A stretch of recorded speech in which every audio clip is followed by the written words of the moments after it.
Fala, pessoal, sejam bem-vindos a mais um episódio do Vozes Agrifato. Hoje eu estou aqui com uma pessoa muito especial, estava bem ansiosa para receber ele, o cara não é tão fácil de pegar assim.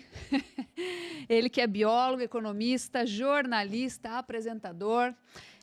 O Richard Rasmussen, obrigada por ter aceitado o convite. Imagina, Lígia, um prazer estar aqui. Já estou abrindo meu livro novo que você me forneceu, são mais informações importantes para a nossa jornada mais louca do planeta Terra. Pela verdade, né? A busca pela verdade. A busca pela verdade, né? E aí a gente descobre, né, quantas verdades diferentes, né? Tem a sua, tem a minha e tem a verdade verdadeira mesmo. Né? Mas quanto mais a gente estuda, mais acurado a gente vai ficando. Acho que a verdade absoluta é complexa ali, mas... Eu acho que a gente hoje, as soluções que a gente tem, se alguém disser para você, olha, vai aqui com certeza que por aqui, não siga esse cara, né? O que nós estamos tentando fazer é debater, uma sociedade tem que fazer isso, porque a gente só chega em algum lugar com debate, numa democracia, né? Num debate para onde queremos ir e como chegaremos lá, né? E hoje, assim, a pauta alimentação ela ficou, desculpa falar, muito prostituída, né? Por quê? Porque, tecnicamente, todo mundo come. Então, todo mundo que come tem direito a dar uma opinião. E cada um tem suas preferências. E ok com isso, né? Só que a gente hoje está aqui numa guerra de narrativas e a gente tem que escolher. Essa é a grande dificuldade, né? Eu sei que a gente hoje está falando com um canal de produtor que, enfim, é uma bolha que já tem um certo conhecimento, já vive uma realidade, mas ainda não entendeu a necessidade de se comunicar, né? Não entendeu a importância da comunicação. E a gente vive uma guerra assim muito louca, que eu acho que começa desde a escola. Então, eu era criança, por exemplo, e lia Gibizinho do Chico Bento, em que tinha um lenhador que cortava a floresta e ele ia atrás, enfim. Então, e eu tenho uma curiosidade sobre você, bem específica, assim. Você como biólogo, você saindo ali de um universo que tem uma tendência a observar um lado da questão de muito amor, uma questão mais afetiva com a natureza, porque eu escolhi ser veterinária. Para ser veterinária, eu gostava de bicho. Então, você tem uma questão poética ali. Como que você conseguiu furar a bolha e conseguir observar as coisas de uma forma mais equilibrada? Então, eu acho muito inteligente da sua parte, muito corajoso, você conseguir furar a bolha do consenso, porque a gente não vê isso nas escolas, não vemos isso na academia, nas universidades, essa visão, né, que a gente vai conhecer mais ao longo do programa, a visão que você tem, mas eu já conheço, que é uma visão mais equilibrada quando a gente olha para preservação e produção, que são duas coisas que existem, sempre existirão e sempre serão debatidas de alguma forma. Sim, esse é o grande desafio, é esse equilíbrio. Inegavelmente, a gente sabe que existe uma pegada, não tem como discutir, isso todo mundo sabe, né? Que existe uma pegada ecológica a partir do momento que o número de pessoas no planeta aumenta, existe uma pressão sobre os recursos naturais, eles não são infinitos, né? Então, existe essa pressão. Não existe civilização sem impacto, né? Não tem. A gente já sabe. A nossa missão aqui é equilibrar isso. Quando você faz a pergunta, um biólogo que... e eu até vou puxar primeiro, você falou que eu sou biólogo, você é veterinário, e a nossa paixão, né, por animais, né, diferentes, mas você vê que até nós que somos, vamos dizer, estamos do mesmo lado da cerca, né, que é temos algo em comum, que é a paixão pelos animais, mas até nós dois temos uma visão diferente. Eu sou um biólogo da conservação e você é uma veterinária. Você está preocupado com o indivíduo que está aqui em cima da sua mesa. Eu não estou preocupado com esse cara. Eu estou preocupado com a população desse cara. Isso é uma visão completamente diferente. Você vai dar sangue, suor e lágrimas para esse indivíduo que está aqui. Eu respeito isso. É a sua função. Eu não estou preocupado com esse cara. Eu não estou preocupado com este indivíduo. Eu estou preocupado com a população dele. Isso faz com que a gente já tenha uma forma de olhar para o mundo já diferente, mesmo estando do mesmo lado. Imagina as pessoas que estão do outro lado da cerca, né? Então, o debate hoje que eu vejo está muito voltado à questão de uso, né, dos recursos, dos animais, das áreas para você plantar, o que plantar, com que área plantar. E a gente vê que realmente o grande problema começou lá atrás, talvez, sei lá, 50 anos atrás, quando essas pautas, né, não à caça, não à agricultura, não começou lá atrás. Isso, e como o bandido... Tem livros que estão em ensino infantil que você tem um cara com uma enxada, um trator e uma floresta devastada atrás, né? Isso é um problema que a gente não vai resolver agora. Esse é um problema que a gente tem que começar a trabalhar, essa questão de educação, mas eu acho que é onde nós vamos consertar por último. Isso vai levar mais tempo para a gente consertar. Mas a gente tem que começar a trabalhar. Então, o primeiro fato que nós temos que fazer, eu como biólogo, então, voltando à sua... Eu antes de ser biólogo, eu sou o quê? Um consumidor do que o agronegócio produz. O agronegócio de 50 anos atrás é completamente diferente do agro de hoje. E só que nós ficamos na mesma pauta. O agro de 50 anos atrás é tão diferente que os governos davam motosserra para o produtor ir lá para o norte, ocupar áreas, plantar e firmar até uma questão de soberania. Sim. Completamente diferente do que é hoje. Nós tínhamos, à época, se falava os latifúndios, a monocultura, né, aqueles nomes que ficaram pejorativos, né? Se você vai numa escola hoje e pergunta, cortar uma árvore é ruim? Todas, uníssono, vão falar, é ruim, porque nós somos ensinados dessa maneira. E pode ser ruim, como pode ser bom. Depende. A resposta é depende. E só que a gente aprendeu nesses últimos 50 anos a estigmatizar certas palavras. Então, quando você pega uma palavra como caça, né? E eu não caço, tá? Queria deixar ali isso claro, eu não caço, não tenho prazer em caçar, mas eu sou um biólogo da conservação. Eu não posso escolher a ferramenta. Eu tenho que entender que eu tenho um painel de ferramentas na minha mão, que eu tenho que saber quais que eu vou usar para poder atingir o objetivo meu, que é conservação. E conservação não é algo bonito e romântico. Muitas vezes é cruel conservação, como é o mundo natural. Lá fora é assim. O Pumba não é amigo do Simba. Você até 7 anos de idade achar lindo o Pumba amigo do Simba, beleza. Se com 37 você ainda acha o Pumba amigo do Simba, você está fora da realidade. Você não entende que é um mundo real. Então, as pessoas perderam essa conexão, especialmente as pessoas da cidade. Então, eu como biólogo, tive toda a escola da biologia, né? Eu fiz primeiro economia, depois biologia. Talvez isso tenha me salvo um pouco. Eu sou mais academicamente economista que biólogo. Eu fiz biólogo numa faculdade qualquer aqui em São Paulo. Eu já era um homem, tinha 30 anos de idade, já tinha filhos. E eu fiz o meu curso eu fiz economia na USP, depois eu fiz uma pós-graduação na Universidade de Toronto, no Canadá. Então, assim, academicamente, eu sou mais economista. Mas eu sou um cara, e talvez isso me ajudou muito a minha formação como biólogo, né? Entender as coisas um pouco melhor, né? E eu, como consumidor que sou, todo aqui, não tem ninguém, você está usando couro. Algodão, alguém criou ou plantou para você estar vestida. Eu também. Até o mais vegano, a não ser que viva numa caverna, sem iluminação, né? Vai usar o que o sistema colaborou na morte de algum animal. Só depende, eu gosto de usar aquele do Yellowstone, eu gosto muito de dizer, depende de quão fofinho é o bicho que você matou. Só isso. Mas todos nós colaboramos para a morte de algum animal. Para ter energia elétrica aqui, hidrelétrica, é ótimo, porque tem pouca emissão. Maravilha, você tem que inundar toda uma área, fazer um lago, fazer uma contenção e matou todos os bichos que estavam ali naquela mata ciliar que viviam ali, lindos e maravilhosos. Não, mas fizemos resgate de fauna. Fizeram o que é obrigatório, mas morreu um monte, cara. Sabe, é paliativo. Então, todos nós, quando um vegano pega um celular, matou bicho. A energia elétrica matou. Então, é difícil você... Não, desmatou. A linha elétrica que passa ali para poder chegar onde você está, varreu floresta ali. Então, não tem como. Não tem como. Então, eu consegui sair dessa bolha um pouco da biologia.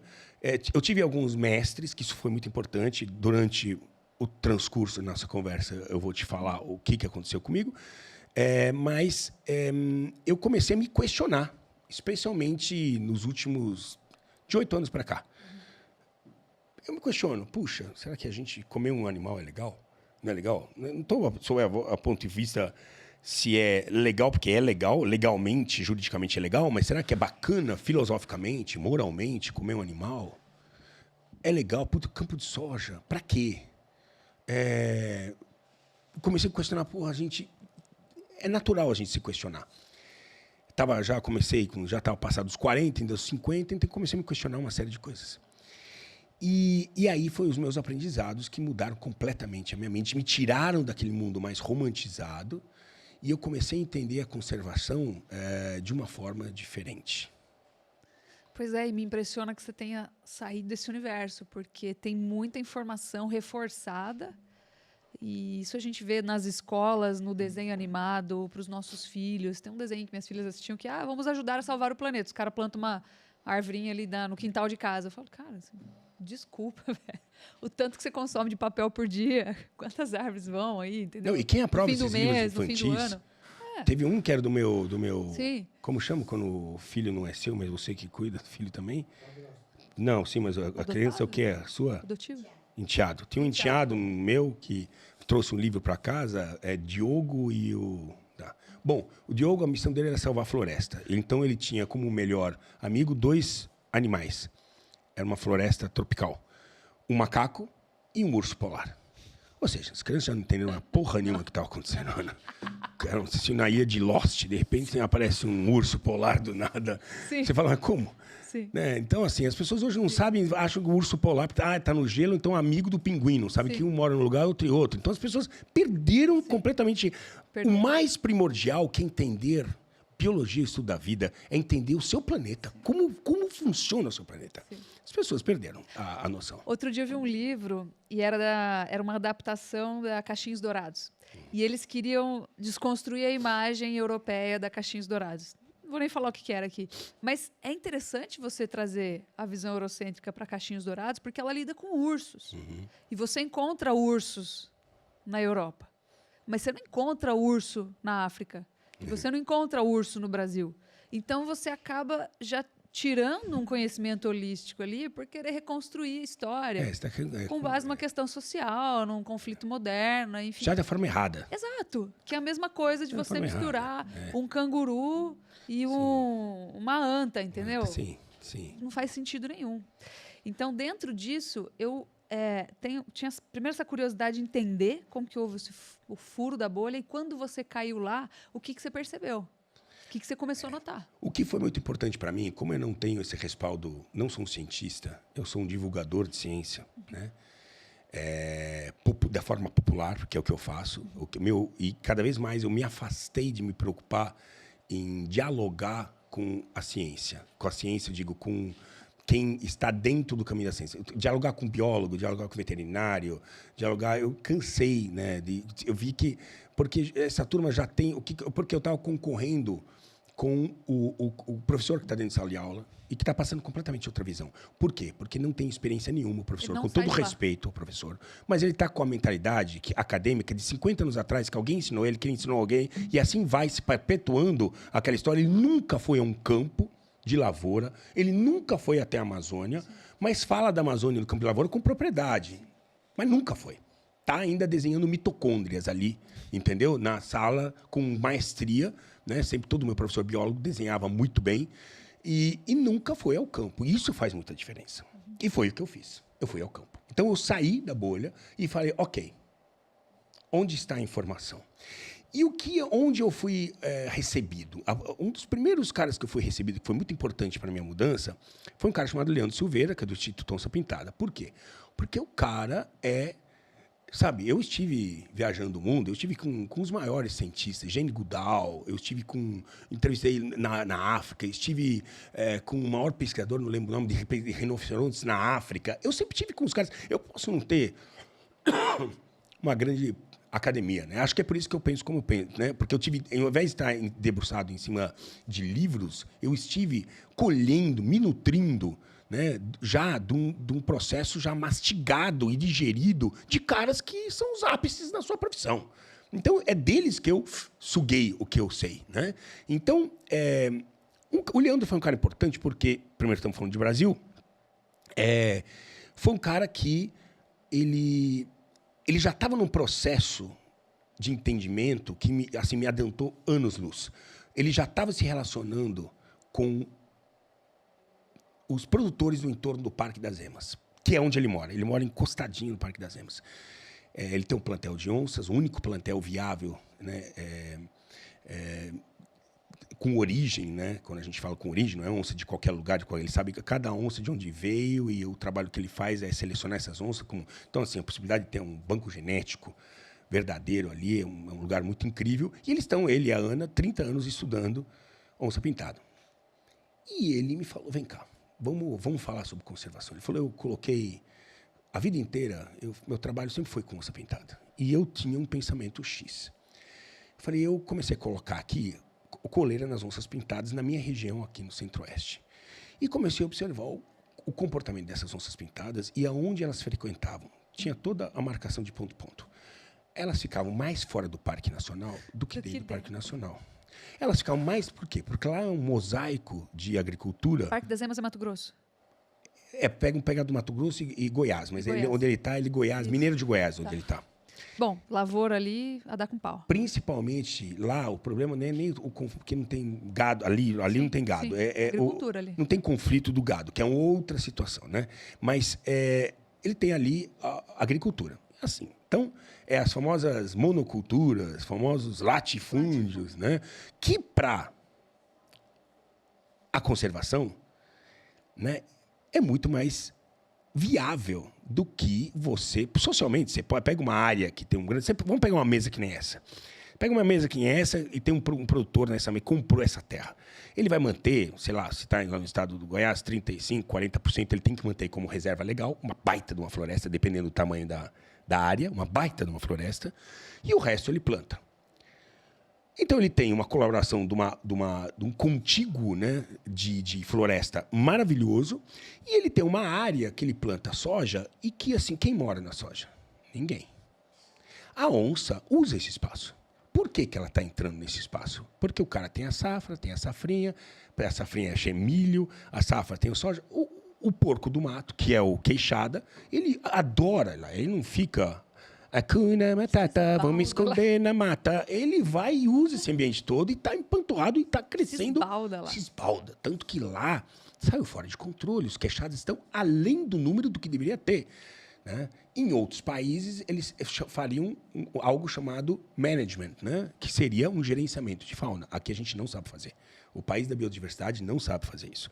Aí só sabe reclamar, estamos menos. Quando tem mais, que conseguimos.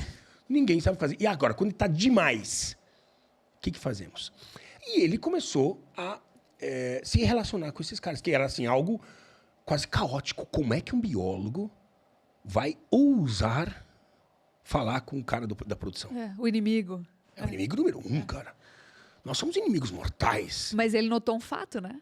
Vários fatos. Ele notou que os animais não estavam no parque. É o que você falou? Primeira coisa ele falou... Para simplificar, ele falou, como é que eu não vou falar com o cara que mantém as minhas onças vivas na sua propriedade? Porque eu quero que mantenha viva. Como é que, então eu tenho que dialogar com ele, eu tenho que conversar. Eu sei que minha onça está indo lá. A onça que eu estudo. Então, é um cara que já entendeu como a onça fode, como a onça...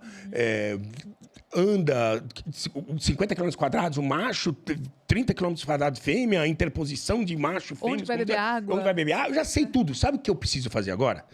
Conservar essa espécie. É disso que se trata. E para conservar o objeto do meu estudo, que no caso dele é a onça, ele teve que abrir diálogo com o entorno. Né? E isso foi, para mim, uma grande abertura de visão, porque falou, pô, se esse cara... Porque agora os caras podem vir falar comigo, você dá uma minha opinião dessa. Eu falei, fala com o meu tio ali. Sabe o irmão mais velho, quando você sai na porrada na escola e você chama o irmão mais velho? Ele é meu irmão mais velho. Porque ele, academicamente, você precisa ser bom para discutir com o Leandro Silveira, que é o maior pesquisador do mundo de onça pintada. Sim. Ponto. O maior número de papers publicados é dele, né, do Instituto. Então, assim, isso me deu uma segurança muito grande de me aprofundar nisso. E juntando com o que eu já tinha aprendido em outros lugares, como na África e nos Estados Unidos. Então, isso foi mudando a minha cabeça. E eu comecei aí também, até pela pressão, agradeço muito, né? O pessoal fala, eu não tenho nada contra vegano. Sim. Eu falo sempre de vegano, sabe por quê? É porque... eles normalmente que têm contra a gente. Eles têm contra... na minha festa em casa, eu vou fazer um churrasco para quem come carne e, se quiser, eu asso um milho para quem quiser não come carne, não tem problema. É na festa deles que não tem nenhuma carne. E eu entendo, beleza. Por isso que um vegano não pode ser amigo de ninguém, a não ser de veganos. Né? Eu posso ser amigo de quem quiser. Quem é fechado é esse clube. Esse é o clube do Bolinha, é do veganismo. Se fosse um clube fechado, que visse as suas regras e como uma seita ficasse ali nas suas coisas, beleza. Mas quando explodem e começam a apontar o dedo e falam, Richard, que foi o que fizeram comigo, como que você... Que tipo de cara que ama os animais é você que come os animais? Eu falei, porra, eu não como animal que vive, meu pet aqui, eu não como. Mas eu nem sei. Eu falei, onde está o erro nisso? Para mim, o único erro é a questão do pilar deles que eles levantaram, que eles podem acreditar no que quiserem, se quer mais saúde, sustentabilidade. Isso a gente, né, vai questionar, o médico vai dizer se é ou não é. Não sou eu que sou médico, vou ficar quieto. Na questão de sustentabilidade, eu truco, né? Essa questão. Mas o que me incomodava mais é a questão... Os bichos, pô, será que eles merecem ser comidos assim? Será que a gente é cruel com os animais? Não, é a questão de bem-estar. É a questão de bem-estar. É o que podia mexer comigo. É o emocional. Que é o que move a maioria das pessoas. Porque a maioria das pessoas não tem ideia de sustentabilidade. Fala a palavra, nem sabe o que significa. Mas a questão de bem-estar ainda está em voga. Nós estamos com um monte de deputado que também não sabe a diferença entre um coelho e um roedor, mas está lá defendendo a causa animal. Está cheio desses caras agora. Porque encontraram pessoas para votar neles. Por quê? Porque a gente vota neles no emocional. Sim. Ai, tem alguém que vai defender o cachorro, vai defender não sei o quê, e aí vai. Hoje um cachorro vale mais que um ser humano, cara. Vale. Não? Vale. Sabe, se... A agressão maus tratos animais dá mais tempo de cana, muitas vezes, do que uma agressão Deus o livre. É mais fácil você bater no cara dono de um cachorro do que, se o cachorro vier te morder, do que chutar o cachorro. Entendeu? Então, assim... E aí eu fui atrás, comecei a entender como é que funciona a suinocultura, as 4 fases, do berçário até a terminação. Fui ver raças de... E assim, eu comecei com cavalo, que é a minha paixão, que é meio agro, meio pet, e comecei a fazer outras matérias e fui atrás aprender. E estourou.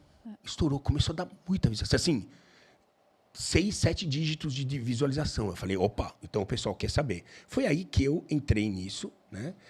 Discutindo primeiro a questão de proteína animal, entendendo que bem-estar não é algo para levar um like para um produtor hoje. Bem-estar é algo que ele já entendeu, de 50 anos para cá, a condução é outra. Hoje se faz cercas mais arredondadas, o cara não fica batendo nos animais. Mas por quê? É para levar um like? Não. É porque tem mais produção. O produtor só cria porque ele vai vender e ganhar dinheiro. É o negócio dele. É um negócio. É um negócio. Então, ele entendeu que uma vaca feliz dá mais leite. Um porco feliz engorda mais. Acabou. É disso que nós estamos. Uma galinha feliz vai botar mais ovo. Uma vaca de corte feliz emprenha mais fácil. Emprenha mais fácil. Um animal com hematomas, por causa de um manejo ruim, ele perde mais na hora. Ele tem mais desconto no frigorífico. Aí esse é o problema, né? A gente não consegue comunicar isso para a cidade. Não consegue. E é esse... Eu falei, o grande problema hoje do segmento, hoje, é comunicação. Levando em conta que, quando a gente fala especificamente em produção animal, a gente hoje fala, o pessoal fala, não, porque tem aquelas coisas, porque o peido da vaca é gás metano, que é um dos gases efeito estufa. Não é peido, é o arroto. Primeiro, para a gente falar em português, é o arroto. Mas o que é isso? É essa tabelinha que eu queria puxar, que eu dou uma palestra, que é uma tabela foi feita, um estudo feito nos Estados Unidos sobre o impacto do arroto do gado. É 3% dos gases de efeito estufa. 3%. Nós estamos aqui se matando para resolver 3%. Por que a gente não resolve os 97% primeiro? Pois é. Entende o que eu quero dizer? E outra, né, Richard? Não tem comparação você falar de um animal que cicla, que emite metano para a atmosfera, mas que quando ele vai comer o pasto sequestra o carbono cuja origem é o metano. Então, o metano se desfaz em 2. H2O e CO2. CO2 volta para o pasto, H2O todo mundo quer. Todo mundo quer. Então, assim, é cíclico. É cíclico. Entendeu? Assim, não tem por onde. Aí você quer comparar com a emissão de um carro que tira o petróleo lá das profundezas do oceano e solta no... Mas aí resolveram, porque agora tem carro elétrico. Beleza. Aí vamos para a Alemanha, que é aquela que estão fazendo barulho. Porque a Europa está fazendo barulho sobre nossa... Porque nunca foi pelos animais nem pelas florestas. Conservation is a business. É um negócio como qualquer outro. Como tem o produtor que está assim de casa, que tem um negócio de vaca, ou tem o cara que vive da conservação. Vive disso, tá? É um negócio. E vende caro. E vende. Aí você vai na Alemanha e o cara enchufa na parede o carro dele, para carregar o carro dele. De onde veio a energia na Alemanha? Qual que é a matriz energética primordial? Fóssil, ou é carvão? Carvão mineral. Mineral. Carvão mineral é o número 1. Então, assim, você está alimentando o seu carro com carvão mineral. Aonde está a fucking ecologia disso aqui? Me conta onde está o processo ecológico. É como você receber... A pessoa só olha o bolo pronto. Ninguém quer saber de onde veio a farinha. Total. E é isso que eu discuto. Porque eu quero saber o processo todo. Porque eu não compro isso. Isso você vende para quem não estuda, não lê e não está afim de se informar. Para quem vê só um título de uma matéria e já replica esse título como se fosse um conhecedor do assunto. Você viu que não sei o quê? Você nem leu a matéria. Nem se deu tempo de ler a matéria, cara. A manchete você já virou um especialista. Então, isso você vende para quem não se informa. E eu vou para um nível da conversa também, às vezes, na minha cabeça, que é muito louco. Eu falo... Outro dia eu vi o Sérgio Habib, da Jack Motors, falando, cara, esse carro, quando quebra, ninguém conserta esse negócio. Então, diz que esse carro está tendo uma alta taxa de descarte, uma vida útil muito baixa na Europa, você não consegue consertar. Então, o preço de revenda dele é quase zerado. É um absurdo. E eu falo, imagina o tanto de lixo que você gera, o que você vai fazer com esse lixo, como que você vai reciclar, e mais... Tudo que a gente usa hoje, desde roupa, é tudo de plástico. Tudo de plástico. Tudo feito para quebrar e ser reposto. Então, por exemplo, couro ecológico. Poliuretano, como é que chama? É PU, né? Que fala, poliuretano. Cara, dá 3 anos, 5 anos que aquilo está no armário, aquilo começa a despedaçar. Você joga aquilo fora. Craquelar, aquilo vira um resíduo, coisa para todo lado. Quando você pega uma jaqueta de couro, você tem uma pela vida. Nossa, eu tenho jaqueta lá de 40 anos que era comigo. Cara, bota de couro na fazenda, sua pena que não serve mais. E se você pegar a bota de couro que rasga, você joga no mato lá, daqui a uns anos acabou. Já era. Liquidou, já era. Então ele tem uma reciclagem que se integra com o meio ambiente. Enquanto tudo que a gente faz de plástico hoje, ninguém se questiona. Desde os carros, até a embalagem, até os eletrodomésticos que são feitos para não durar, para quebrar, para serem repostos ali, a roupa. Vai comprar uma calça de moletom hoje sem poliéster. Você não consegue. De algodão, 100% algodão. Então, assim, uma coisa muito louca, cara. O negócio está indo para um lado em que você quer fazer, mas sem que aquilo afete. Não, e a falta de informação é completa. E se você não está nessa pauta mesmo, essa pauta ignorante... Porque isso é ignorância. Você aderir a certas coisas... Eu nem falo hoje que a gente tem que ser patriota. Porque quando você fala um negócio desse, já vira algo político. Imagina, eu sou filho de imigrantes, cara. Eu tenho 3 passaportes. O alemão e o italiano, porque eu sou filho mesmo. O pai alemão e italiano vieram no navio, se conheceram, vindo para cá, para o Brasil. Então, assim, mas eu não entendo como a gente pode, vivendo no Brasil, criando nossos filhos aqui, fazendo nossa coisa aqui, como a gente pode importar todos esses discursos de fora e simplesmente colocar eles na nossa vida e torcer contra o Brasil. Primeiro que assim, é absolutamente estúpido torcer. Vamos falar um pouco sobre o agronegócio. Por que eu vou torcer contra um segmento como o agronegócio, que hoje é 1/3 da nossa balança comercial, né? Quer dizer, se o agronegócio parar, nós estamos lascados. Tá? Você tem... Se o javali comer metade da produção, eu vejo assim, o javali é o problema do agronegócio. Não é, a gente vai chegar nisso também. Mas se o javali comer metade da produção do cara, de milho, é burrice você torcer contra esse cara. Porque sabe o que vai aumentar? O preço do milho, cara. O preço da comida, o preço de tudo. O preço do combustível vai aumentar, porque a gente faz hoje etanol com milho. Tudo tem milho, tudo tem soja. Não é só o boi que come soja. Você está fazendo uma matéria aí para o pessoal da ProSoja. Eu fui fazer uma pesquisa onde tem soja. Tem soja em tudo. No creme que passa de manhã para não ficar com ruga. No shampoo. Tem tudo, tem soja hoje. Não é só na comida do boi. Então, assim, se a gente torce contra o agronegócio, a gente está torcendo contra a gente mesmo. Porque a gente vai pagar a conta. Vai pagar a conta. Ou seja, é burrice. Segundo o seguinte, como que eu vou... Pensa o seguinte, é o painel nosso no Brasil hoje. O levantamento da Embrapa apontou que nós temos aí 60 vou arredondar números, tá? 60% do país ainda está em pé em floresta, 60%. 30%, que é metade, é unidade de conservação e terra indígena. 30%. Isso o que você acha? Um país proteger 30% do seu território, do tamanho que é o Brasil, é pouco ou é muito? O que você acha? Eu acho bastante. Eu não sabia. Quando a gente olha proporcionalmente, assim, vamos falar. Eu não sabia. O que eu fiz? Peguei os 10 maiores países e olhei os 10 maiores países. Nós somos o número 1. O número 2, se não me engano, é a Austrália, 19%. Rússia, Proporcionalmente, 9%. né? Proporção. Isso. Percentual do país. Tamanho... Austrália, segundo. Austrália, 19%, protege. Se não me engano, Rússia é 9%. É até o quinto, sexto país. Ou seja, estamos protegendo mais que todo mundo. Sim. Em termos de governo, né? Porque é unidade de conservação e terra indígena. Beleza. Já ganhamos aí. Tem um segundo fator que nós ganhamos. A qualidade da nossa proteção. Porque, vamos lá, a Rússia protege em termos totais, né, em termos de área, como a Rússia é muito maior que o Brasil, ela protege, em termos de milhões de hectares, ela está em primeiro lugar, e o Brasil em segundo. Em área absoluta. Em área absoluta. Mas o que a Rússia protege? Sibéria. Tundra. Tundra. O Putin, quando tem raiva de alguém, manda o cara lá para a tundra. Lá. Se fosse tão bom, não mandava lá. O Stalin mandava os caras Manda o morrer de Stalin frio. lá, Então, assim, o nível de proteção... Qual é a qualidade de proteção da Rússia? O que os 19% da Austrália tem? Outback. Porra, a terra que não tem nada, é um deserto, tio. Deserto. Está protegendo deserto. O que nós protegemos? Floresta tropical, pura. Onde você cospe e nasce 3 safras na mesma área. Terra agricultável. Agricultável. Terra Então, que gera riqueza. o nível nosso é O outro. interesse econômico numa terra dessa tem uma diferença monumental em relação a uma tundra. Em relação ao deserto da Austrália, né? É isso que você está falando. Qualidade, exato. Não bastasse Ou seja, isso... eu, de fato, estou abrindo mão de algo aqui. Sim, nós estamos abrindo... Não, estamos abrindo mão de algo realmente que vale, realmente, em termos de biodiversidade. Enquanto ali é protegido, mas também não me serve muito. Mas tá bom. Está protegido. É até onde estão os aborígenes, vai proteger. Mas é um deserto, gente. Sim. Pode ser poético, mas é um deserto, tá?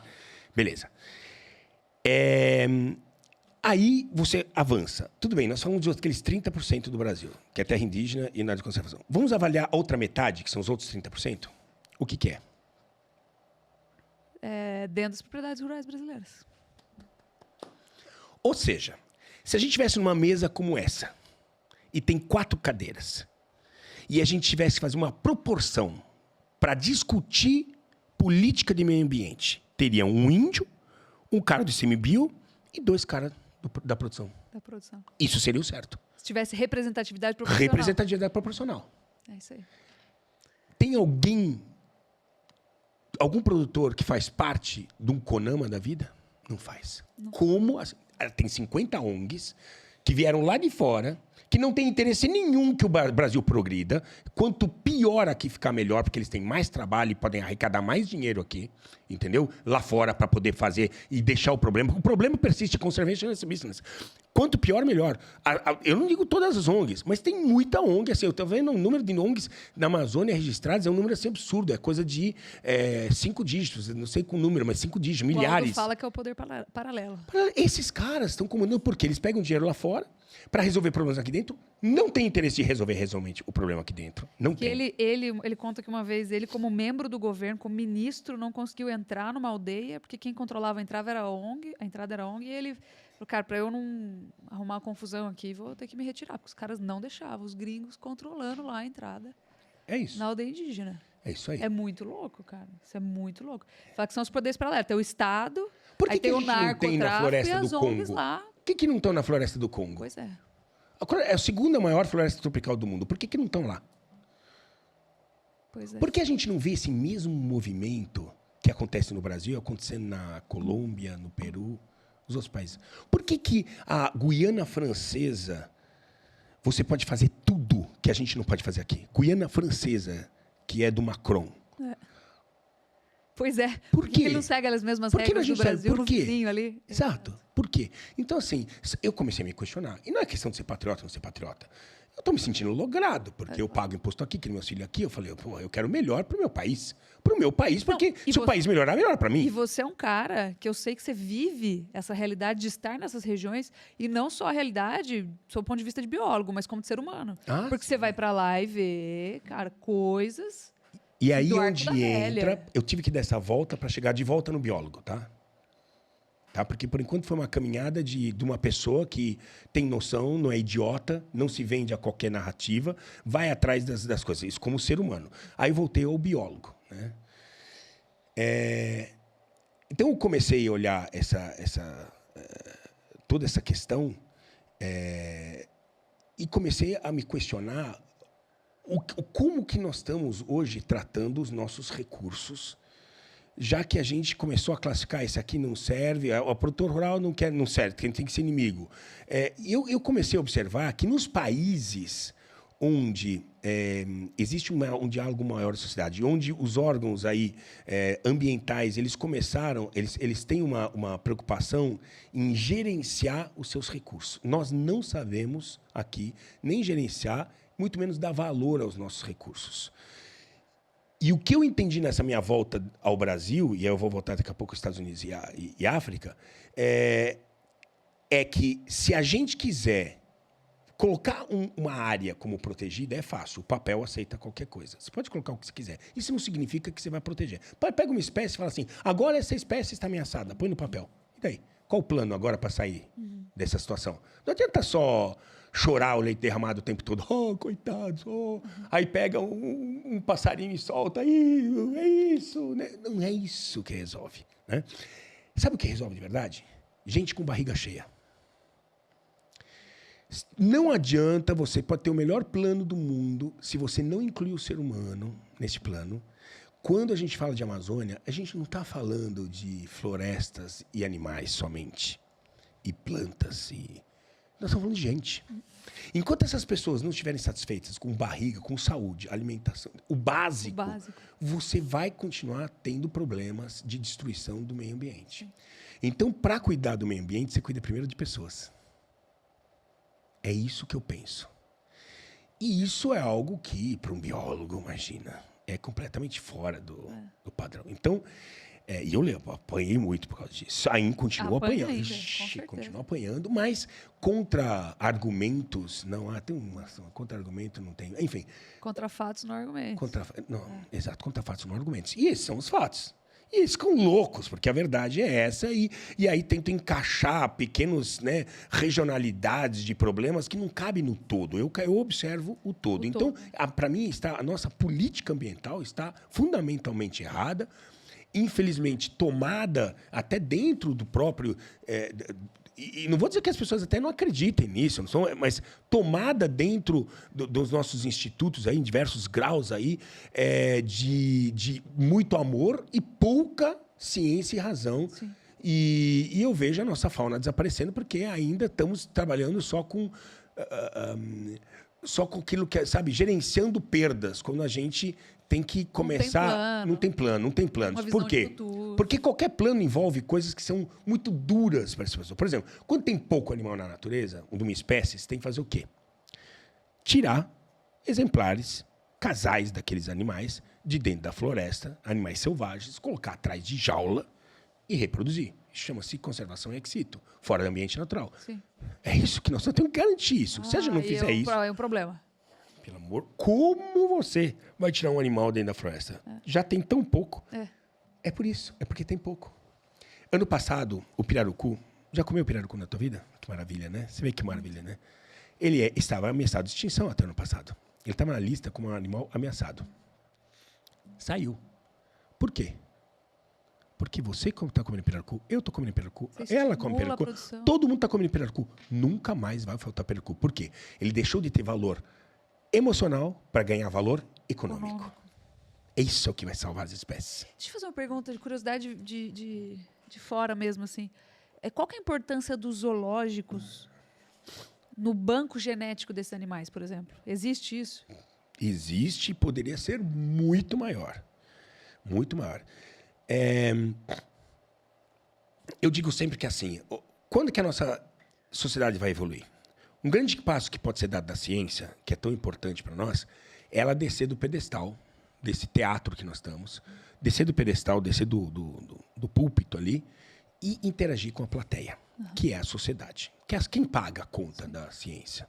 Não são os governos. O governo está pagando. O governo não paga nada, o governo não gera receita nenhuma.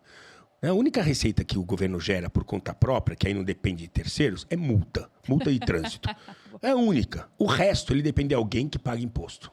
Ponto. É a única que ele fala assim, eu gerei essa receita com o meu serviço. Botei um radar e peguei o cara e multei. Esse é o único serviço que ele está prestando, né?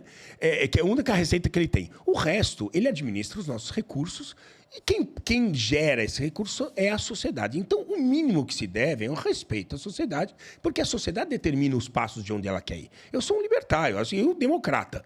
O que a sociedade definir, não estou gostando de viver aqui no Brasil porque... E tem isso. Muda do Brasil. Vai para viver em outro lugar. Não tem problema. Se você não está contente com os rumos da sociedade, ou brigue para que aquilo se encaixe naquilo que você acredita, e isso a política pode fazer, certo? É o único momento que eu falo de política é definir... Infelizmente, não tem jeito. É através da política que a gente vai definir, porque você dita os rumos de onde você quer ir. Onde a gente estava agora? A gente está falando da questão do zoológico. Os zoológicos. Então, os zoológicos, eles são uma ferramenta importantíssima. Até os anos, acho que 60, os zoológicos ainda tiravam bichos da natureza para colocar em coleção. Tá? Não se faz mais isso. Tá. Né? E eles aprimoraram muito a questão de bem-estar. Hoje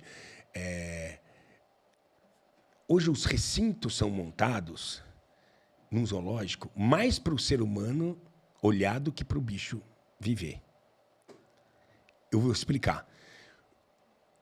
A preocupação hoje é tão grande com a visitação do ser humano, porque o ser humano tem que olhar para um recinto e se sentir bem. Não importa para aquele animal que está ali, se é uma rocha desenhada ou se é um concreto armado, talvez para o bicho não faça a mínima diferença. Ele não tem. Mas para a gente tem. A gente fala, nossa, que frio, sombrio, esse lugar deve estar tão triste. Coitadinho. Aí vem aquele coitadinho que é tremenda. Minha mulher sabe como eu sofro com isso. Coitadinho. Coitadinho, né? E então, a gente tem que tirar isso. Então, os zoológicos têm aprimorado muito nisso e tem cuidado da questão de bem-estar, que realmente importa, que é o quê? Você dá diversão para o bicho, não é só comida e água. Sim. A gente quer diversão também. Então, eles têm hoje uma equipe. Você vai no Zoológico de São Paulo, por exemplo, não sei se já foi alguma vez. Já. A última vez foi quando que você foi? Faz uns 7 anos, eu acho. 8. Você vai se impressionar. Volte novamente. Vou voltar. Está completamente mudado. É. Que fizeram uma concessão. Porque, assim, o que um município, um estado... Você conhece de Itatiba aqui pertinho? Sim. Particular. Maravilhoso. Maravilhoso. A gente vai sempre com as crianças. Maravilhoso. Mas por quê? Porque é iniciativa privada. Precisa pagar a conta. Precisa pagar a conta. E o foco desses caras é realmente só o zoológico. Eles não dependem... Eles têm que gerar essa receita e vão trabalhar para isso, para ter uma melhor questão de bem-estar animal. Eles não dependem do que sobra do... Porque imagina um município, um estado, ele tem outras preferências, saúde, segurança, o que sobra vem para coisa. Fora o que passa no meio ali é roubado, vamos falar a verdade, no meio desse processo de licitação e o cacete. É mais um problema para... Não tem que ter. O Estado, para mim, tem que ser pequeno e gerenciar só aquilo que é fundamental. Claro. Entendeu? Saúde, segurança, o que é básico, entendeu? Bom, enfim. E aí, o zoológico faz um papel excelente, não só na questão da educação ambiental, que hoje eu acho que é o principal problema na questão de educação, né? Hoje, o grande problema nosso é comunicação e educação. Também, não só no agro, mas também na questão ambiental. Os zoológicos hoje, eles preparam biólogos, zootecnistas e veterinários. Muitos caras que hoje estão em campo fazendo trabalhos saíram de dentro de um zoológico. Então, eles preparam mão de obra qualificada. Eles participam de plano de manejo de grande parte dos animais que estão lá.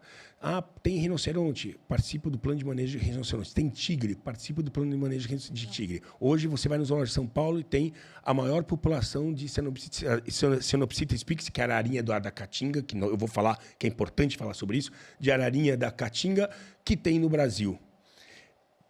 Estão fazendo, ela tem, acho que um casal agora que vai entrar, alguns indivíduos que vão entrar na exposição, mas o trabalho deles é o quê? Bastidor que ninguém vê, reprodução ex situ, fora do ambiente natural, para colocar de volta um bicho que não existia mais na natureza. Não existia porque... Onde que foram buscar esse bicho? Pois é, que legal essa pergunta. Na Alemanha. O tráfico. O tráfico acabou com esse animal, olha que horrível, porque eu condeno o tráfico. Com o sequestrador. Sequestrador, Cara, Cara, eu não acredito. Fizemos isso. A gente foi até lá e pegou essas ararinhas, algumas ararinhas de lá. 300 tem um cara na Alemanha. 300, só 300. Vocês ficaram sabendo? Nossa, que loucura. Que loucura. E a gente não fez aquilo aqui. E fomos lá buscar um cara que está reproduzindo a menos 4 graus de temperatura, um bicho de 40 graus. Ou seja, um cara que é sucesso na reprodução.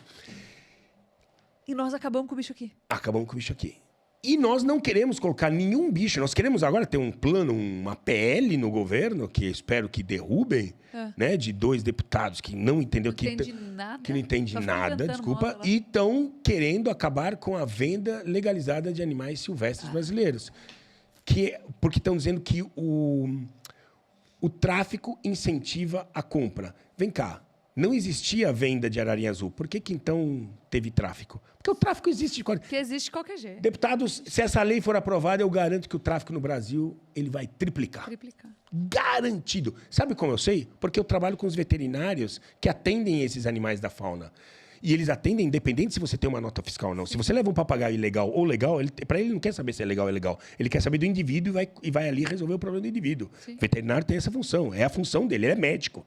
Ele não está ali para saber. Ele cuida do bandido, o médico humano, do bandido polícia. E da polícia igual. Não quer saber de onde veio, certo? E se você pergunta para eles, como é que está o negócio aí entre ilegais e ilegais? Ele falou, os ilegais sumiram. Todo mundo hoje prefere comprar um bicho legalizado. Claro, você não quer quebrar essa pra regra. Eu quero ter esse problema. É crime inafiançável. Não, e outra coisa. Você não quer entrar nesse risco. Eu tenho um papagaio, eu quero mostrar para todos os meus amigos. Eu tenho uma cobra, eu quero mostrar para meus amigos. E aí você me chamou a atenção para uma coisa que eu tenho essa impressão. Aí acho que se você me confirma, me fala se eu estiver errado. Você falou que é a ararinha da caatinga. É. A caatinga, para mim, quando eu vejo as discussões, os debates, como a gente trabalha muito com pecuária, nós estamos no centro disso também. E a pecuária é muito atacada. Eu tenho a impressão de que é o bioma mais abandonado e largado. Nossa, que bom que você falou nisso. Nossa, muito bom. E por que eu estou falando isso? Porque você estava falando da questão do Estado e da ineficiência do Estado. Hoje, por sensoriamento remoto, você arranca 1 hectare de mata da sua fazenda, baixa a multa.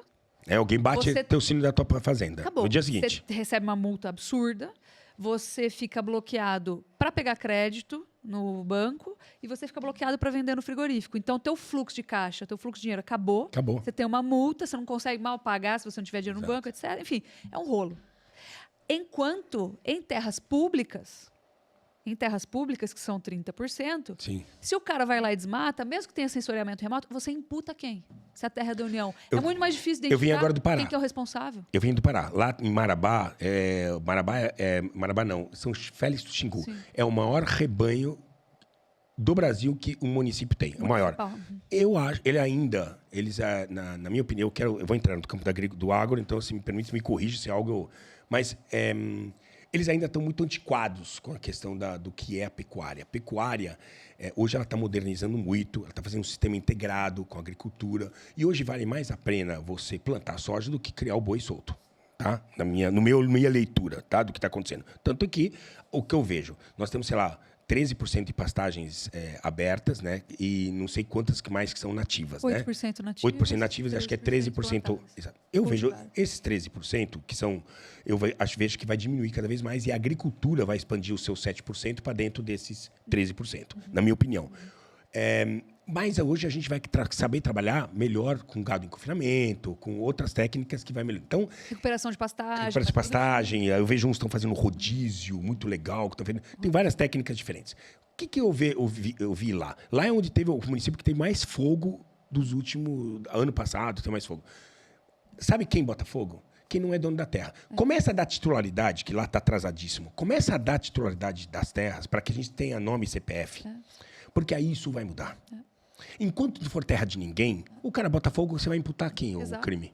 A ninguém. Exato. Então Por isso que a gente tem um problema ambiental hoje em terras públicas, muito maior do que em terras privadas, porque te dá um problema gigantesco. Você não sabe, você tem vontade de se matar, de se suicidar. Não, é insaível, vamos falar assim. Não tem como. É um beco sem Às vezes não é saída. nem culpa sua. Você tem a tua reserva. Eu fui acompanhar um cara, coitado, coitado, eu detesto a palavra coitado, mas porque eu fui gravar, entrevistei um alemãozão lá tá fazendo uma série para ProSoja, lá em Mato Grosso.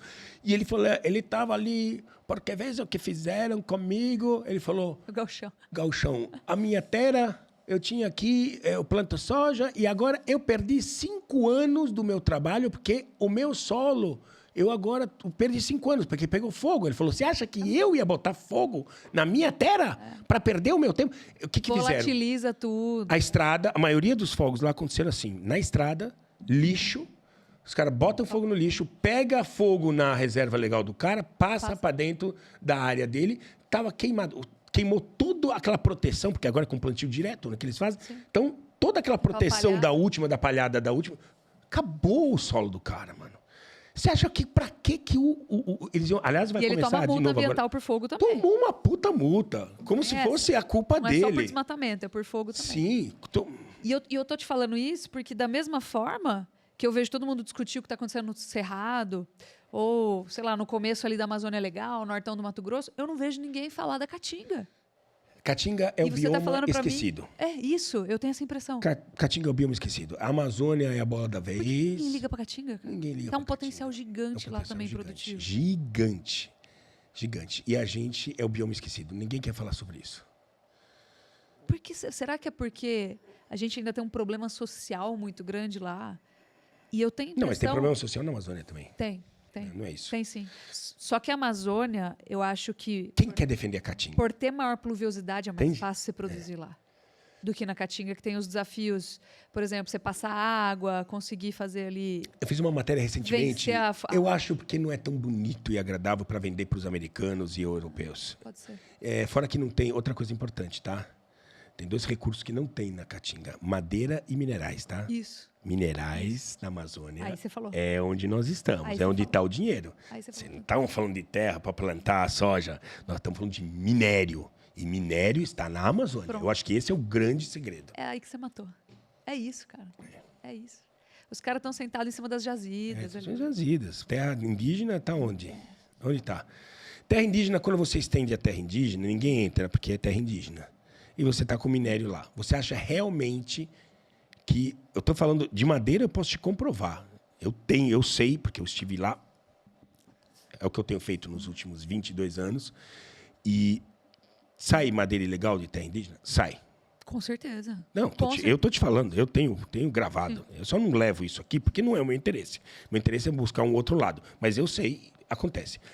Você acha que não sai? Eu nunca vi, porque eu nunca vi um aviãozinho pousar. Mas você acha que não sai, não pousa um avião em terra indígena e levanta com minerais? Opa, tenho certeza. Garimpo legal? Não, levantaram. Eu estou falando porque a gente teve tem notícias já. agora, recentemente, pegaram não sei quanto de ouro, não sei. A gente já teve conflito entre garimpeiro ilegal e os indígenas que faziam também ali. A gente teve já. Então, assim, já teve esse problema. Então, e por que, já que estamos falando de terra indígena, por que a gente não trabalha com os indígenas de outra forma?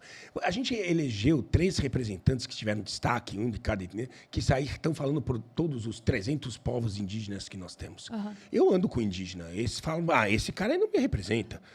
Mas está lá tocando com Sting, está lá tocando com outros, são os caras que viraram os heróis, né? Eu tive lá em Terras Parecis agora, lá no Mato Grosso. É a maior terra indígena, se não me engano, do Brasil, e talvez, sei lá. E aí, os Parecis, os indígenas não ficavam mais. Falavam, os filhos não ficavam mais aqui porque não tem oportunidade, eles vão trabalhar, vão morar na cidade, ou vão trabalhar para os fazendeiros que estão aqui em volta. E aí eles começaram a se questionar e falaram, porra, não, é a mesma terra que tem aqui, nossa, é a mesma terra que os caras estão plantando ali. Por que eu tenho que ser a maior terra do planeta, do Brasil, que está aqui, que é nossa, e eu não consigo plantar nada aqui? E os meus filhos vão embora, e ninguém fica aqui. E eu tenho que viver de arco e flecha, caçando cateto. Eu falei, por que isso? Na miséria, passando fome, sem saúde, sem nada. Por que isso? Começaram a se questionar e começaram a se organizar. Hoje, os Parecis plantam 1,4% da sua terra. Eu vi, em jovem de 19, 20 anos, numa colheitadeira de 4 milhões de reais, colhendo, cara, dentro de terra Parecis. Não tem miséria, não tem fome, não tem problema de saúde. Eles cuidaram de tudo eles mesmos. Dignidade. É isso, dignidade. E a liberdade para os caras escolherem. E a liberdade para não ficar nesse pão e circo que a gente vive, que é o que viveu o Nordeste. Você quer? Vou levar um caminhão-pipa. Diago, mas é o seguinte, isso é escravidão. Sim. Isso é escravidão. Isso é servidão. Sim. O cara não tem liberdade de fazer sua escolha porque ele tem uma espada de Damócles na cabeça que ele precisa de um serviço que o Estado provê. Isso é uma vergonha, cara. Cara, a fome, uma enfermidade que você pega por falta de vacina. Cara, é uma dor física tão grande, tão gigante para você querer deixar esses caras isolados da civilização, como se eles não pudessem conhecer o outro lado, tivessem que ser mantidos ali que nem um potinho, assim. É um aquário. Que nem um aquário. Eu comparo o grande indígena brasileiro ao aquário. Nós daqui da cidade... Né? Você sabe que o Brasil ele é um dos países mais urbanizados do mundo, né? Sim. 85%. Então, é esse povo da cidade que só emite carbono, que não sequestra zero de carbono, que está ditando as regras de como os caras que estão no mato têm que viver. Índio bom é índio sem celular, pelado, levando mordida de muriçoca e com fome. Esse é o índio bom. Esse é o índio que eu quero ver, ou esse é o meu índio. E eu sou bom, né? porque eu gosto disso. É. E é engraçado, porque a gente tem as APPs, né? Preserva-se ali a beira do rio, de acordo com a largura ali do rio. E quando a gente olha, por exemplo, vem para o Tietê, ou qualquer rio que atravesse qualquer cidade, vai para Piracicaba, onde você quiser. O rio Tietê, em particular, no trecho em que ele passa ali por São Paulo, ele foi todo reformulado, refeito, para poder abarcar, para que pudesse caber ali as marginais. E, cara, aquilo ali foi tudo refeito, cheio de recortes para cima. E foi ele diminuiu em extensão para ficar reto, para poder abarcar as marginais. E vocês estão falando de preservação, cara. Então, você nem tem muita coragem, né? Então, muito louco, porque eu acho que eu viajei bem menos que você. Mas já fiz algumas viagens. Então, fui uma vez para a Austrália, eu fui uma vez para a África do Sul, foi fantástico, foi muito legal. Viajei já para a Europa, viajei para os Estados Unidos, viajei para o Chile, meu marido é chileno, fiz algumas viagens internacionais e nunca vi o que a gente tem em biodiversidade aqui no Brasil. Mas assim, nem de perto. Eu vi na África coisas interessantes, elefante solto no meio do, sei lá, cara, o que era aquilo, fora do Kruger Park lá. Na Austrália eu vi koala solto também, vi o wallaby no meio da plantação de milho lá também se refastelando, assim. Mas igual o Brasil, você vai para a Europa e eles que ditam as regras aqui, vem o Macron e põe um cocar de índio, vai dar as mãos lá com o presidente para andar. Pula duas cachoeiras ali. E o que você vê lá de biodiversidade?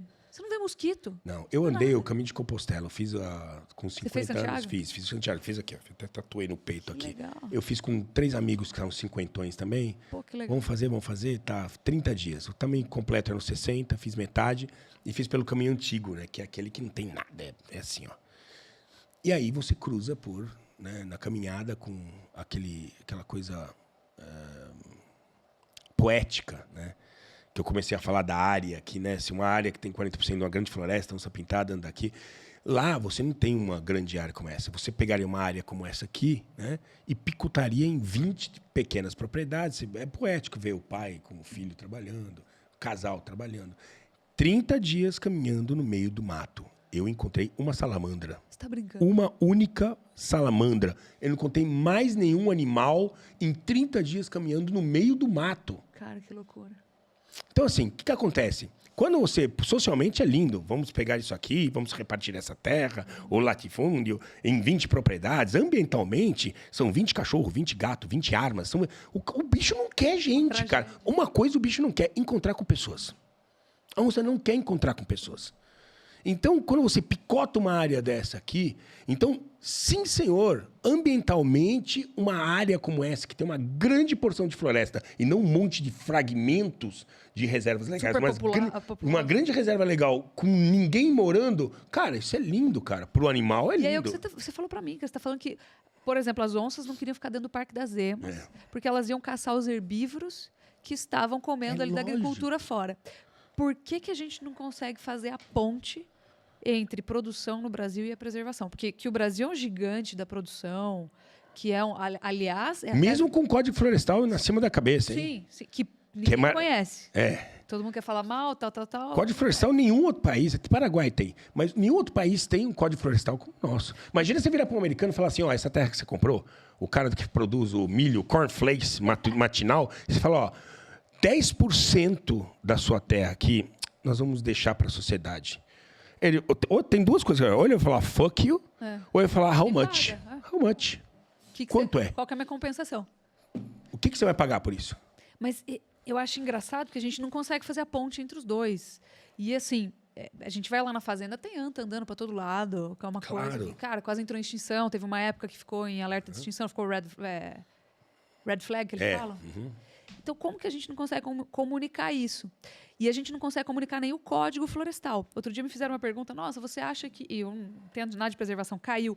Você acha que, por exemplo, os sistemas de integração lavoura, pecuária, floresta podem ser uma solução para o desmatamento? Eu falei, não, porque a nossa solução para o desmatamento foi o código.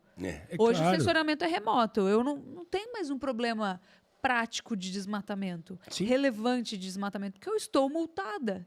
A não ser que tenha titularidade. Se não tem titularidade... Exato. Exatamente. Então, essa seria uma solução.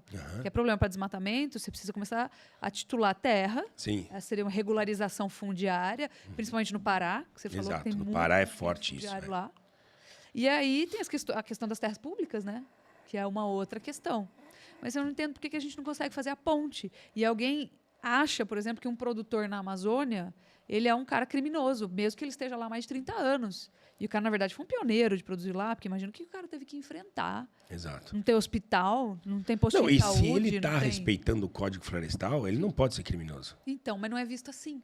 E eu não entendo assim como que a gente pode, primeiro, furar a bolha, e eu entendo que você fura a bolha, porque você comunica para um público. Você acabou sendo... O agro acabou discutindo, mas você veio de antes. Sim. Você não veio do agro, eu venho do agro. Eu venho do agro, eu falo, gente, ó, olha aqui dentro, venha conhecer, porque a gente tem uma reserva aqui. Aí vem esse papo. Mas você preserva porque você é obrigado. Tanto faz, você não me conhece para falar isso. Isso é irrelevante. É irrelevante. Isso é irrelevante. Se é por obrigação, isso é irrelevante. O fato é que tá você aqui. usa cinto de segurança também porque é obrigado. Acabou. Então, se for assim, entendeu? Você parou de beber, tem um monte de imbecil que está dirigindo. Exatamente. Exato. Isso é irrelevante para o discurso. A questão é, aqui tem uma preservação. E ela é factual. E esses animais, eles estão ali resguardados e quando eles querem, eles saem. Aliás, cara, gado é presa.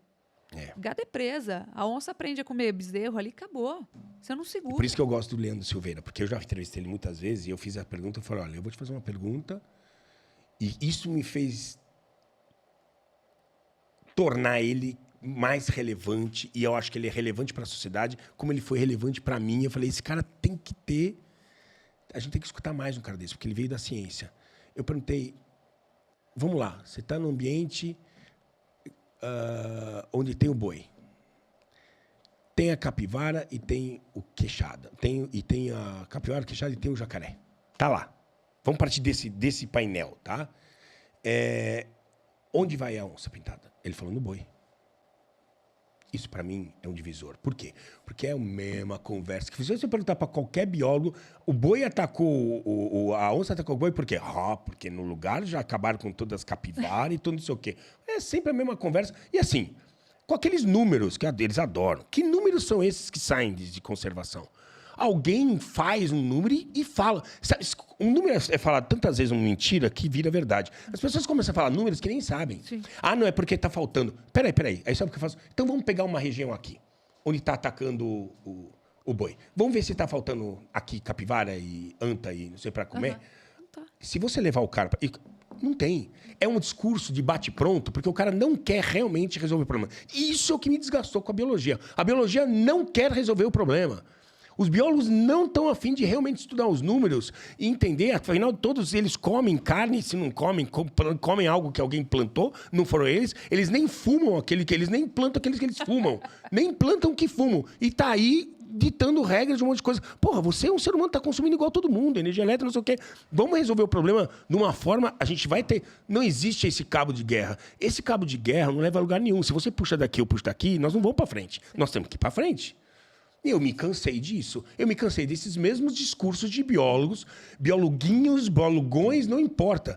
Com a coisa, então está faltando alimento por coisa. Nós vamos passar por outro problema, hein? Pode anotar o que eu estou te falando. Um dia, nós vamos mais para frente, você vai me chamar aqui e falar, puta, você tinha razão.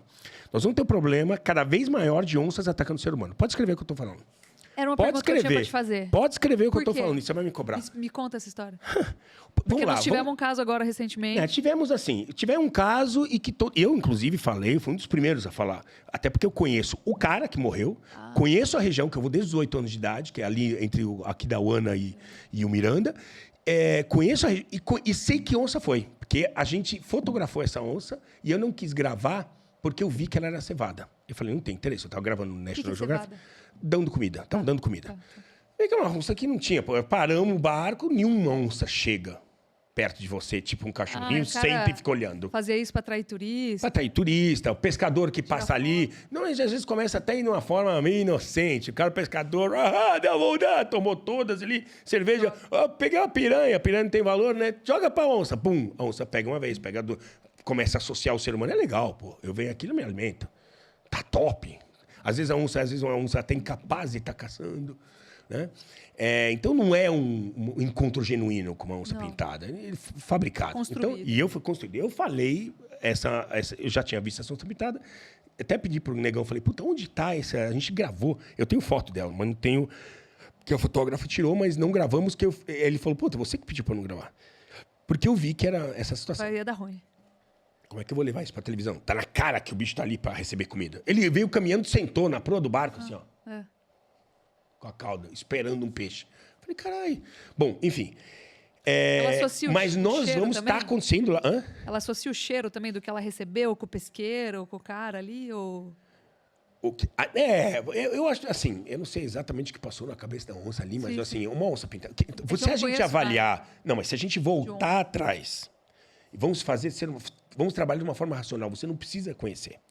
Tá? Porque acho que nem o biólogo conhece a mente de uma onça. Mas vamos voltar atrás. Ele é uma fera, ok? É um topo de predação. Se eu fosse a onça, qual animal eu escolheria dentre todo o cardápio que eu tenho e incluir o ser humano? Quem eu atacaria? Que tem maior volume de biomassa e menos risco de me machucar. Pula em cima do capivara pra você ver. Não tem pescoço, meu. Tem dentes poderosíssimos. Pula no jacaré. Pula no boi. Pula no ser humano. Se eu fosse a onça, eu iria onde? No ser humano. É o mais fraco. Por que a onça não vai atrás do ser humano? Desculpa, essa é uma opinião minha, tá? Eu acho que, evolutivamente, o que aconteceu com a onça pintada? Nós estávamos no cardápio. Mas o que acontece com nos antigos vilarejos? Isso acontece não só aqui, mas acontece quando alguém é atacado por lobo ou por urso. O que acontece com os nativos, né, em tempos primordiais? Eles vão buscar. Vão buscar. Exato. Eles se reúnem, morte às bruxas, e saem para caçar esse bicho e matar esse bicho. Uma medida protetiva ali para não acontecer de novo. Acontecer mais com a sociedade. E também, mesmo que seja uma forma de vendetta, vingativo, porque se matou um nosso, agora eu vou matar você. Mas o que eles fizeram? Eles pega um filho meu, enfim. Porque eles estão lá. Nós estamos aqui no apartamento. Os caras estão lá. Mas vamos voltando atrás. Esses caras, quando não tinha ainda apartamento, esses caras, o que eles fizeram? Eles já ajudaram na seleção natural porque animais que caçavam seres humanos foram extintos. Porque onde está o problema? Se uma mãe caça um ser humano, tem hábito de caçar um ser humano, e leva o filhote e caça um ser humano, o que o filhote entende? Ser humano está no cardápio. Se ela não leva, ele não aprende. Então, o que acontece? Nós selecionamos esses caras e matamos todos aqueles que tinham potencial de atacar o ser humano. Foi isso que nós fizemos. Descoberta do fogo depois. Então, nós já matamos os caras que não... Então, isso já fomos matando os caras que tinham o hábito de matar seres humanos. Já fomos eliminando. Essa é a minha teoria. Então, ficaram o quê? Porque isso é questão genética. Você passa de pai para filho. Então, ficaram os outros que, como o jacaré anta, que predavam, não sei o quê, que não ia no ser humano. E o ser humano foi se tornando um risco maior. Milhões de anos desse exercício. E assim vai. Então... Hoje a gente está tendo e vai ter problemas com isso e eu quero saber como é que nós vamos resolver. Até a primeira criança, que já deve ter acontecido, mas não tem notícia, só que agora tem internet em tudo quanto é lugar. Né? Algo que aconteceu 20 anos atrás é diferente. Está falando isso porque nós estamos aumentando a população de onças? Estamos aumentando a população de onças, na minha opinião. Nós estamos matando menos onças. Mata muita onça, tá? Mas eu acho... Proporcionalmente mata menos. entendeu? E aí, por quê? Porque agora tem mais fiscalização, porque tem gente em tudo quanto é lugar com celular, porque agora tem mais informação, porque agora tem tudo mais. E assim, são mortas, tem um número absurdo, não sei se é 11 mil por ano, tem um número grande de onças, não sei, o IOP ele tem esse número. Tem um número grande ainda de onças que são mortas, tá? E ninguém fica sabendo. Tá? Mas o que acontece? As onças estão entrando... eu até nem quero me comprometer com o número de que estão onças que estão... se a gente está matando mais ou menos onças. Mas, desculpa, nós hoje temos mais conhecimento sobre o assunto e a pressão direta sobre... Na minha opinião, eu não tenho um número, tá? Mas na minha opinião, a pressão direta sobre as onças, ela está diminuindo do que já foi um dia antes. Todo mundo matava onça. Os velhos caçadores... Né? Isso eu até conversei com o Leandro esses dias. Ele me passou algumas informações a respeito disso. Os velhos caçadores que matavam as onças estão morrendo, esses caras. Não existem mais. Não existem mais. Então, não tem mais essa geração que tinha um conhecimento de ir lá atrás da onça e matar. Então, o que acontece? As onças elas estão começando a invadir... Né?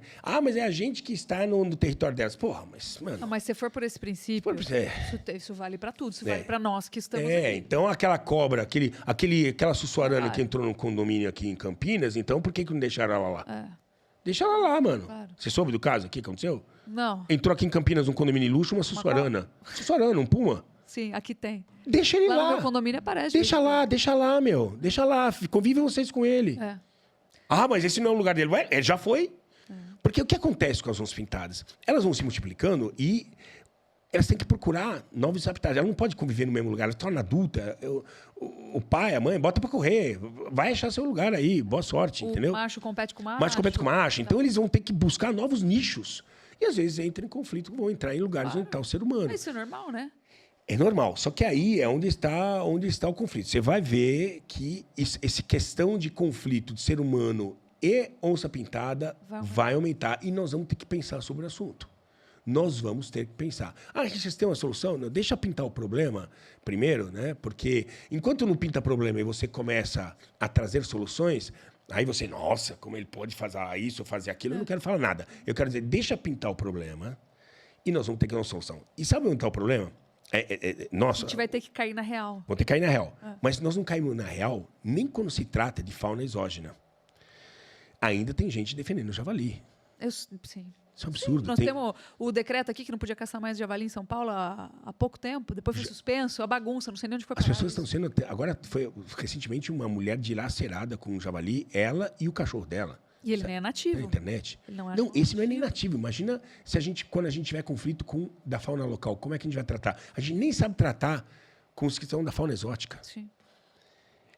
E não estamos falando porque o agricultor perde alguma coisa. Claro que perde com o javali. Mas estamos falando, perde o quê? Nascentes d'água são destruídas. Competição com os nossos pecarídeos, que são os nossos porcos selvagens. A mesma coisa está acontecendo. Então, assim, pessoas estão sendo atacadas, animais estão sendo atacados. Isso não é legal. Transmissão de doenças. Transmissão de doenças. Praticamente não tem predador, né? Não tem predador. E você tem a mesma doença que atinge, por exemplo, os porcos domésticos, atinge eles. É o mesmo gênero, o gênero sus. É o mesmo gênero. Então, o que atinge o javali, atinge o porco doméstico. É que ninguém gosta da solução. Acho que... Semana passada eu tive no Tocantins, né? Eu fui você conhece bem, de Palmas para Araguaína, são 5 horas de carro. E, cara, na beira da estrada, eu estava voltando com sono, acordei às 4 da manhã, fui dormir à meia-noite, estava acabada depois da palestra. E eu estava voltando, dirigindo, e tinha uma res morta ali, um animal já, só a carcaça mesmo, couro. E eu olhei, estava no nascer do sol, parei um pouco ali, tirei uma foto e eu falei, eu vou postar essa foto, quero ver o que vai acontecer. Dei uma respirada ali, me refiz e continuei. Cara, todo mundo, nossa, que triste, nossa, isso fala mal da nossa pecuária. Cara, desculpa, gente morre e animais morrem todos os dias. Você não sabe o que aconteceu com esse animal. Se foi uma picada de cobra, se foi um atropelamento, se foi uma doença, alguém jogou ali, porque você não pode deixar no pasto, porque aquilo ali dá uma clostridiose, né, um botulismo. A gente não sabe o que aconteceu. Cara. Para com isso, gente. Todo mundo morre. A única certeza que eu tenho é que nós vamos morrer. É uma pena, né? A gente se desconectou disso. Queria viver 200 mil anos. Pois é. Eu também. Mas o ponto é, assim, a gente entrou num nível de bem-estar e de saúde, de buscar o melhor proteico para começar o dia dentro da minha necessidade. E, cara, você esqueceu como é que é a vida de verdade, cara. Né? Pode ter sido atropelado também. Pode ter sido tanta coisa. Né? Acidentes acontecem, tem tanto bicho morto na beira da estrada, cara, e eu tenho certeza que ninguém quer atropelar um bicho. Sabe o que é engraçado? Ninguém não, quer tem atropelar gente um que é bicho. filha da puta. Você acha? Principalmente Você cobra acha que que é a uma gente minoria? passa em cima. Mas acontece Não. assim, porque vai estragar Mas o carro. pega um... Exato. Estragar o carro. Exato. Vamos pensar só por aí. O cara não quer Mas estragar é o só carro. porque estraga o carro. Mas estraga o carro, cara. Estraga o Pô. carro. Mas beleza, mas estraga o carro. Mas sabe uma coisa, um lado positivo de ver bicho atropelado na estrada? Eu ficaria preocupado se eu não visse nenhum bicho atropelado. Sim, porque não tem. Exato. Entendeu? Exato. Por sinal... A gente só enxerga a metade do copo vazio. Nunca enxerga a metade do copo cheio. Exato. E sempre a culpa é do outro. Do outro. Outro dia no meu condomínio lá atropelaram 2 patos. Ah, quem que foi? Quem que foi? Porque passa correndo. Eu falei, gente, quem que quer atropelar 2 patos? Pelo amor de Deus. Cadê no condomínio cheio de câmera? Foi um acidente, eu tenho certeza. Por que a gente não julga primeiro pelo bem? Conversa com o cara, tudo bem, mas assim, não, é um criminoso, precisa denunciar. É um estado de vigilância absoluta, assim, absurdo. E eu sei que tem gente que faz coisa errada. Mas, assim, eu primeiro preciso entender o que aconteceu. E eu estou falando isso exatamente pelo que você falou. Eu ouvi dizer, e eu tenho essa impressão, de que de quando eu era criança para cá, a biodiversidade da Mata Atlântica, aqui no estado de São Paulo, aumentou muito. A gente tem visto muito mais macaco, a gente tem visto muito mais preá, a gente tem visto muito mais animais aí, inclusive acidentados também. Mas eu tenho a impressão de que a gente teve uma recuperação depois da aplicação forte aí do novo Código Florestal. Isso é real? A área de Mata Atlântica ela já está consolidada, né? Sim. Assim, em termos o que foi desmatado, o que já existe hoje, agora ela já está mais consolidada.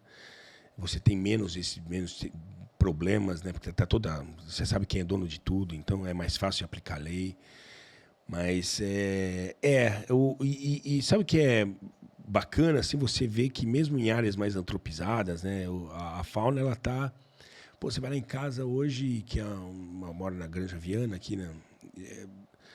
Eu tenho no meu quintal, eu tenho sagui que vem comer, já vi pica-pau de cabeça amarela, pica-pau de cabeça vermelha, já vi tucano toco, tucano bico preto, tucano bico verde, já vi capivara, já vi coati, vem muito coati, já vi... Porra, cara, é uma baita fauna ali do lado de casa, cara. Impressionante. Outro dia viram o quê? Que eu fiquei chocado, cara. Foi um jaguarundi, eu não me lembro, mas eu falei, não é possível que viram um bicho desse aqui. O cara foi levantar a câmera, meu funcionário, o bicho tinha vazado.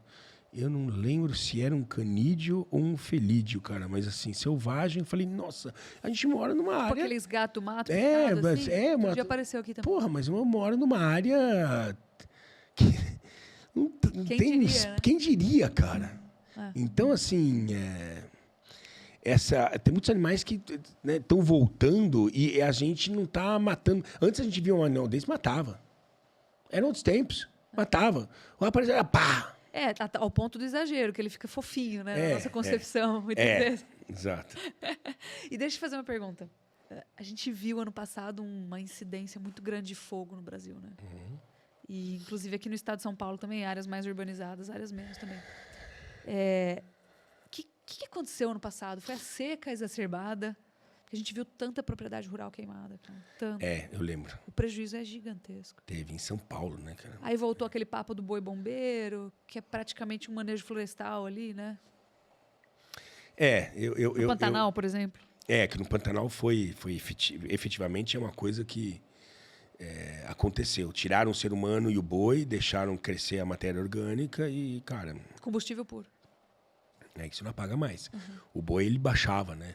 Porque era uma relação simbiótica ali. O boi estava inserido num contexto muito legal, porque ele estava a gente não derruba o Pantanal, porque sabe que metade do ano vai estar com água.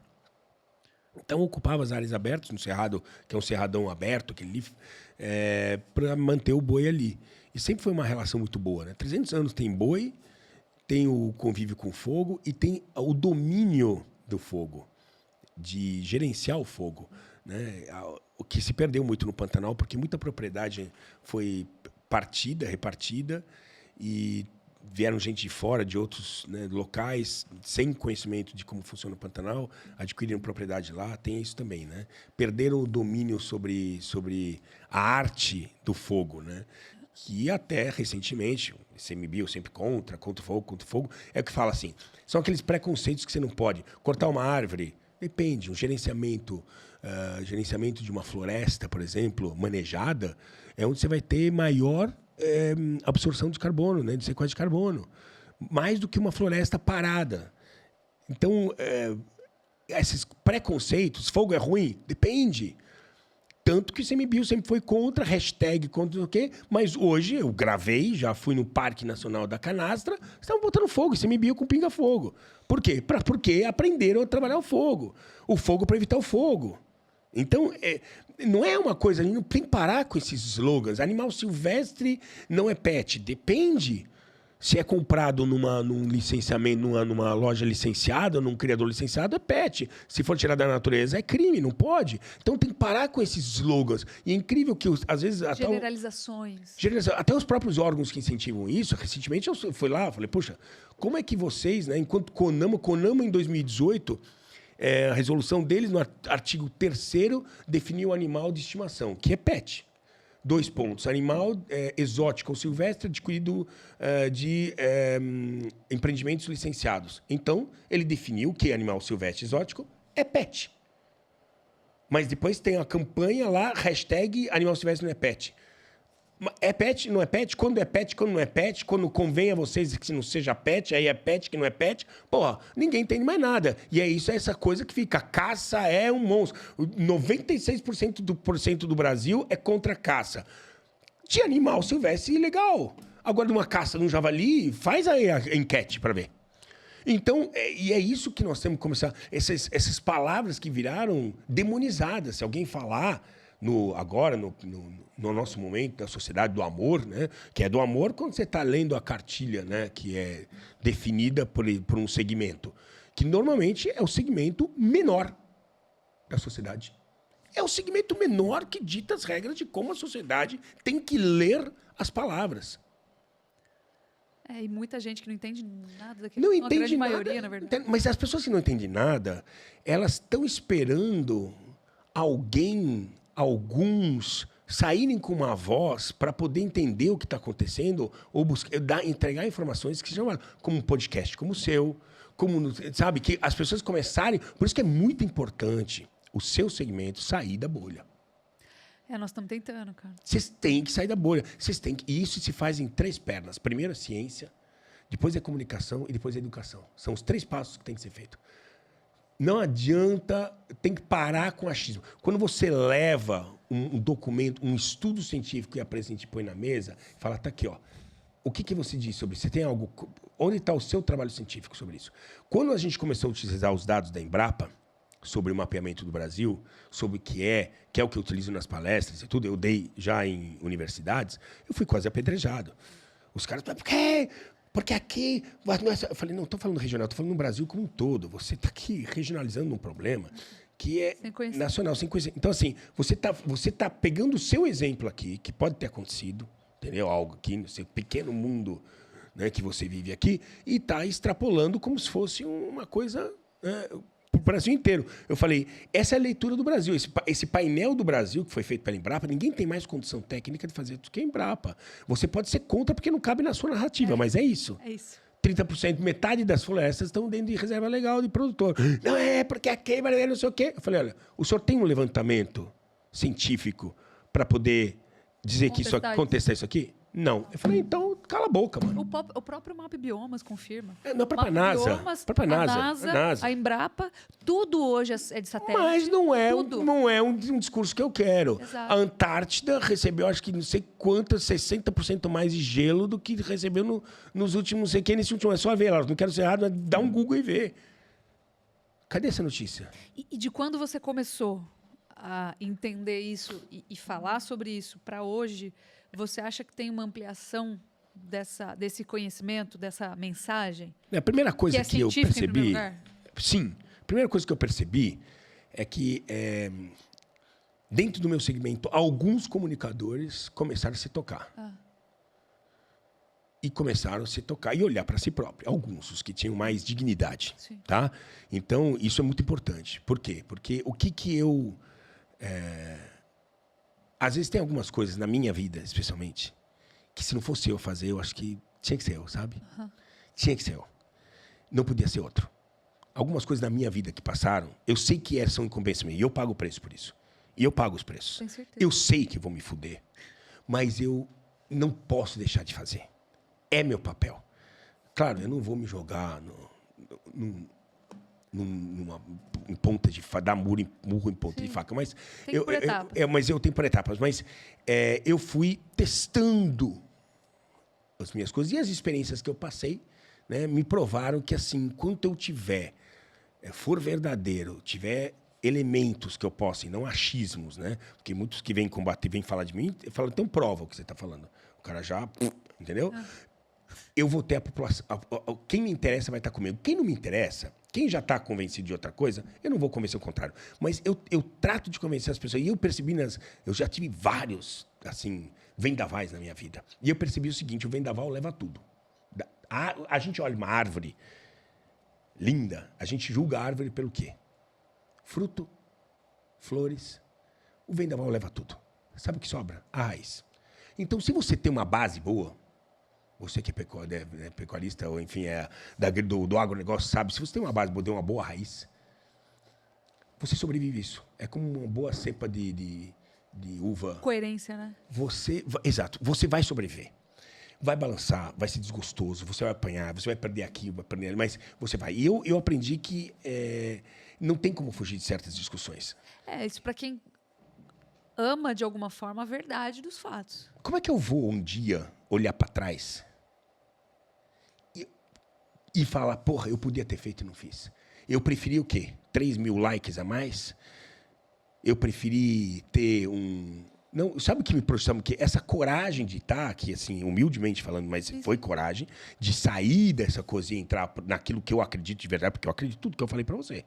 Eu posso ter errado aqui alguma coisinha, uma coisinha ali, mas eu tenho certeza que estou errando muito menos do que os caras estão do outro lado. Muito menos. Né? Então, eu sair do armário me fez outros caras olharem e falar, porra, ele tá falando, nossa, o cara, você viu o que o Richard falou? Falou que não sei o que não é. Aí foi olhar, uns comentários, não sei o que, outro aqui, contra, não sei o que. A minha tropa vem e fala assim, pô, é verdade, é isso mesmo, que não sei o que. Pronto.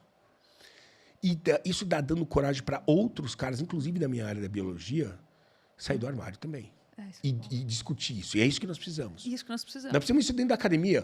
Nós precisamos de uma pessoa dentro de uma sala de aula que fala assim, vocês estão loucos. Professor, desculpa, tá aqui, ó, esse número aqui. Como é que isso acontece? Não, discuta com números e com ciência. Não porque... Por que o senhor está bravo? Está nervoso com o quê? Porque não é de acordo com o que o senhor está querendo passar? Põe números. Me prova que metade do Brasil não está na mão dos produtores. Me prova. Me prova que nós não somos o país da biodiversidade e que nós não sabemos lidar com essa biodiversidade. Prova que a produção não preserva. E aí eu uso exemplos práticos. Esse, por exemplo, vão acontecendo as coisas. O exemplo, por exemplo, da ararinha azul é ótimo. É péssimo e é ótimo. Porque o que acabou com a ararinha azul da Caatinga? O tráfico. Foi o tráfico. Foi o tráfico, principalmente o tráfico. O que salvou? O tráfico. Isso é foda, hein, para um biólogo, hein? É difícil engolir uma dessa. Engole essa porra aí. O tráfico acabou e foi o tráfico que salvou. Pode ser que tenha outras pressões no local. É foda, é a pior coisa que tem o tráfico. Mas se não tivesse traficado ao mesmo tempo, você sempre pensa inverter a bola e começar a pensar? Sim, mas aí te dá um sinal que é o que você falou. Se puder ter aquilo legalmente em cativeiro... mas se não tivesse o tráfico, provavelmente a gente tinha comido os bichos tudo aqui, o índio tinha feito cocar, e provavelmente que a gente não tinha mais o coqueiro que ela reproduz e ia acabar do mesmo jeito. Entende? Então, assim, você está defendendo tráfico? Claro que não, imbecil. Mas eu estou dizendo só para que você pense que nós não fomos capazes, no país da biodiversidade, de garantir a sobrevivência de uma espécie que não existe em outro lugar do mundo, só existe aqui. Não estou falando de um bichinho desse tamanho, estou falando da arara, cara. Nós somos incompetentes, bicho. Admita. para que a gente possa mudar alguma coisa. Admita que nós não sabemos lidar com isso. Nós não fomos preparados na escola, na faculdade, onde quer que seja, a preparar, por exemplo, com uma agenda positiva. Porra, tem muito queixada no Centro-Oeste. E agora? Não é comigo, não é comigo. Ninguém trata do assunto. Alguém tem que fazer isso, o que faz nos Estados Unidos e na África, que eu comecei falando para você. Faz o quê? Management. Se você deixar todos os elefantes... O Zimbábue recentemente falou que vai matar 40 elefantes. Ele falou, gente, quer que eu mande para a Alemanha os elefantes? Ele falou, mais elefantes aqui é menos savana. Tem que ter um número máximo de elefantes. Porque o elefante, ele come, é uma espécie que come em movimento. Ele derruba uma árvore, come uns negocinhos e vai embora. Derruba outra árvore, come uns negocinhos e vai embora. Ele falou, mais número do que... A gente estuda isso cientificamente. Então, eu tenho que gerenciar e brincar de Deus. É isso que nós temos que fazer hoje. Brincar de Deus aqui. Não é deixar todos expostos à vontade, senão vai ter um desbalanço. Nós temos que hoje, ajudar a equilibrar o sistema. Mais elefante aqui, menos elefante lá. Queixada no sul está extinto. Podemos introduzir? Putz, não tem, porque não tem onde, não tem biomassa para ele se alimentar, não tem ali, vai se tornar um problema. Putz, então não vamos. No Sudeste, está em extinção. Podemos introduzir? Podemos. Então, beleza. Então vamos criar em cativeiro e coisar. No Centro-Oeste, como é que tá? Virou praga. O que vamos fazer? Sopa. Sopa para as crianças. Quantos que podem sobreviver nessa área aqui? 1.000. Quantos tem? 2.000. 1.000 para dentro de um... No Goiás, a primeira planta CIF de queixada foi aprovada. Foi aprovada. Primeira conquista. Alguém, finalmente, que é com quem licencia é o Estado agora, e não alguém que está em Brasília, com todo o respeito. Por quê? Porque o cara que está em Brasília não sabe o que está acontecendo nos Estados. E deviam regionalizar isso. Como que você põe uma espécie como ameaçada no Brasil inteiro, quando a realidade não é essa?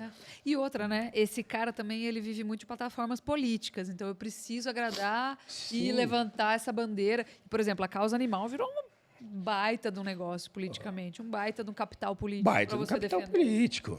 Demais, cara. Não, inclusive de animais domésticos, né? Exatamente. E é um reflexo que a gente está vendo, né? A humanização dos animais. A humanização. E essa humanização está fazendo o quê? Ninguém quis entender como funciona um cachorro. Transformaram o cachorro num bebê. Um bebê não rasga o seu ventre ou arranca a sua garganta. Um bebê não faz isso, cara. Entendeu? Um bebê não faz isso.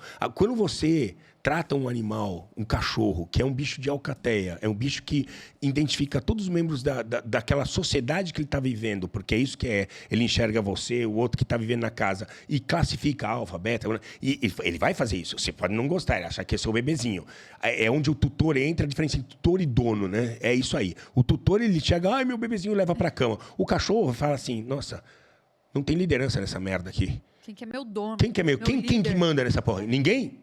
Serei eu. Eu serei o alfa. Você está na minha cama, fora da minha cama. E aí a pessoa ataca na própria cama, ataca o seu tutor. E despedaça o seu tutor.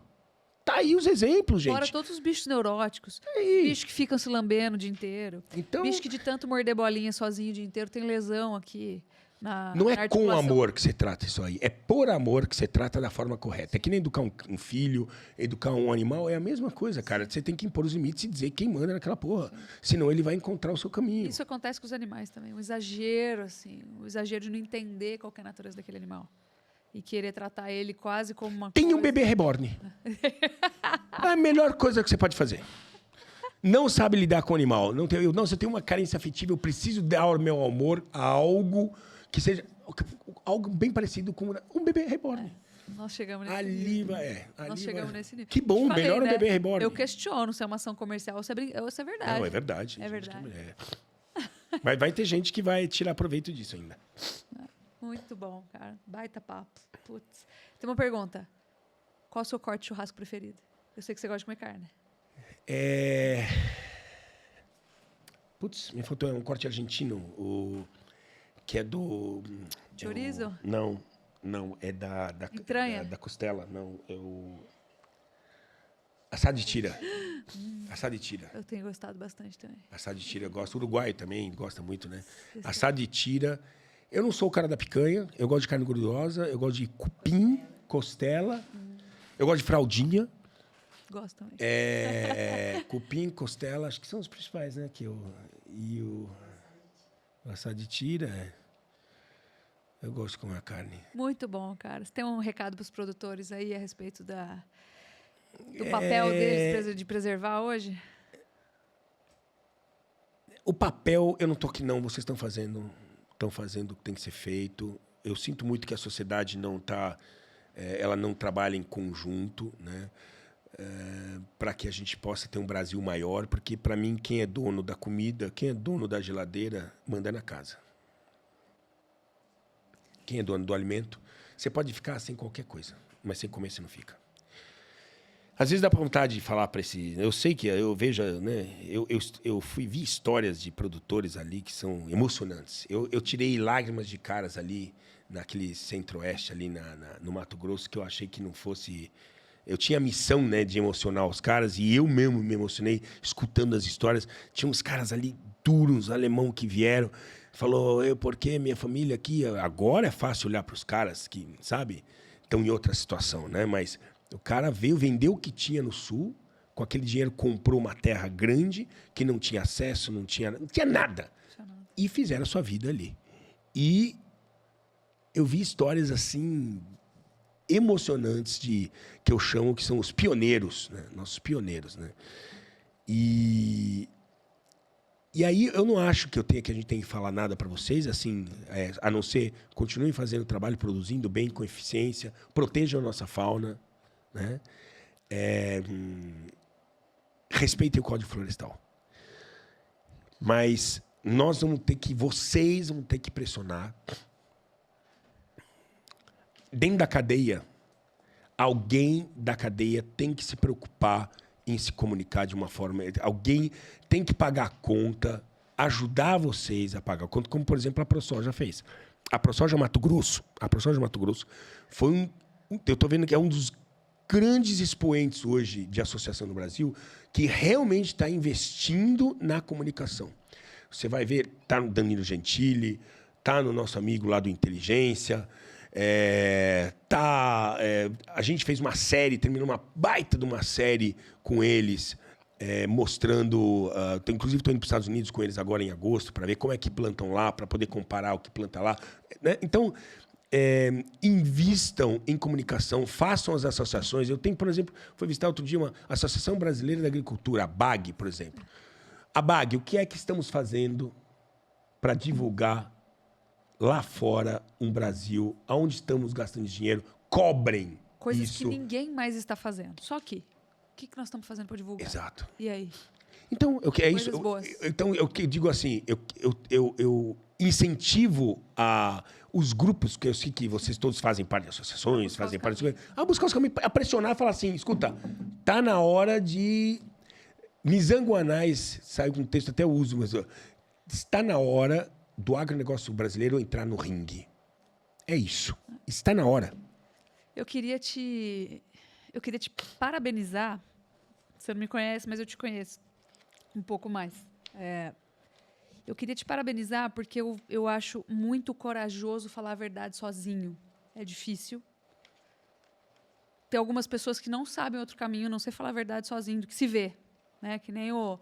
Lembra aquele conto, A Roupa Nova do Rei? Tem um menino que fala, cara, eu uso muito isso. Ele tá pelado, cara. Eu uso muito É uma isso. criança, na inocência de uma criança, que não mente.